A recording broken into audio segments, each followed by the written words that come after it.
ભરૂચના ભાજપના સાંસદ મનસુખ વસાવાએ ફરી એકવાર પોતાની જ સરકાર સામે લેટર બોમ્બ ફોડીને રાજકારણ ગરમાવી દીધું છે। તેમણે રાજ્યના ગૃહ રાજ્યમંત્રી હર્ષ સંઘવીને પત્ર લખીને નર્મદા જિલ્લામાં ચાલતા ગેરકાયદે દારૂ અને જુગારના અડ્ડાઓનો પર્દાફાશ કર્યો છે। પત્રમાં તેમણે નર્મદા પોલીસ અને સ્થાનિક રાજકીય આગેવાનોની મિલીભગતથી દારૂનું મોટું નેટવર્ક ચાલતું હોવાનો સીધો અને ગંભીર આક્ષેપ કર્યો છે।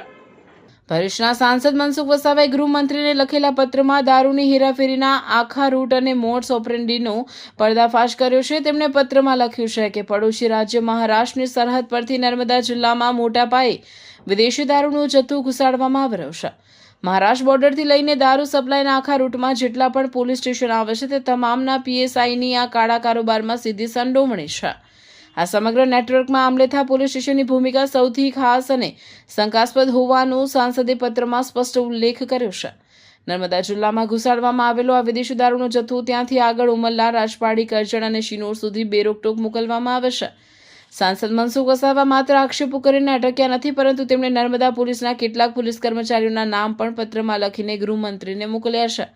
આ ઉપરાંત આ બાબતનો એક પત્ર તેમણે નર્મદા જિલ્લા પોલીસ વડાને રૂબરૂ મળીને પણ સોંપ્યો છે અને પુરાવા સાથે આ નેટવર્ક તોડી પાડવા જણાવાયું છે। પોલીસ અને રાજકીય નેતાઓની છત્રછાયા વિના આટલું મોટું નેટવર્ક ચાલવું અશક્ય હોવાનું પણ તેમણે સ્વીકાર્યું છે। આ બધા જ લોકોની રાજકીય સાંઠગાંઠથી સરળતાથી ખૂબ મોટા પાયે આ પ્રકારનો ધંધો ચાલે છે અને આ મને લાગ્યું કે ખરેખર આને રોકવું જોઈએ અને એટલા માટે મેં હિંમત કરીને માનનીય નાયબ મુખ્યમંત્રી હર્ષ સંઘવી સાહેબને પત્ર લખ્યો છે।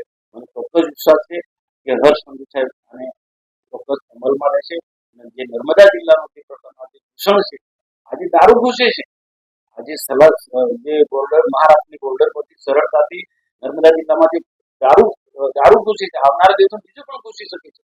આવનારા દિવસોમાં બીજું પણ ઘૂસે। નર્મદા ડેમ આટલો મોટો ડેમ છે, નર્મદામાં પણ કેટલાક બોટ દ્વારા મળસ કે 4 થી 5 વાગ્યાના સમયે મધ્યપ્રદેશ અને ક્યાંક મહારાષ્ટ્રનો દારૂ ત્યાં નાવડીમાં બોટમાં પણ ઉતારવામાં આવે છે અને આનો પણ જે ખરેખર માહિતી બિલકુલ જે પત્રમાં જે લખેલી વાત બિલકુલ સાચી છે।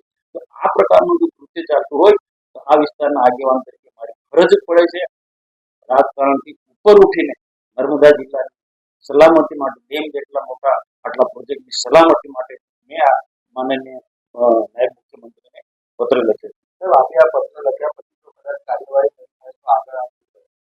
જો મને સંપૂર્ણ વિશ્વાસ છે કે હર્ષ સંઘવી સાહેબ યુવા છે અને આજે ગુજરાતના યુવાનો, ખાસ કરીને નર્મદા જિલ્લાના યુવાનો આ ડુપ્લિકેટ કેમિકલ વાળો દારૂ પીવાથી એનું યુવાની ખતમ થઈ રહ્યું છે, આરોગ્ય ખતમ થઈ રહ્યું છે, એની ધ્યાનમાં રાખીને ચોક્કસ પત્રમાં લખ્યું છે યુવાનોને બચાવો। તો એ ચોક્કસ યુવાનોને આ જંગલમાંથી બચાવશે અને આ જે પ્રકારનો વિકેટ છે બંધ કરાવશે, મને વિશ્વાસ છે। અને જરૂર પડે આ રાજકીય આગેવાનોના નામ જો બંધ ના થાય, આ જો પ્રકારનો જે ધંધો છે એ જો ના થાય, બંધ ના થાય, તો રાજકીય આગેવાનોનું નામ પણ જાહેર કરીશ અને પોલીસ અધિકારીઓના નામ પણ જાહેર કરીશ।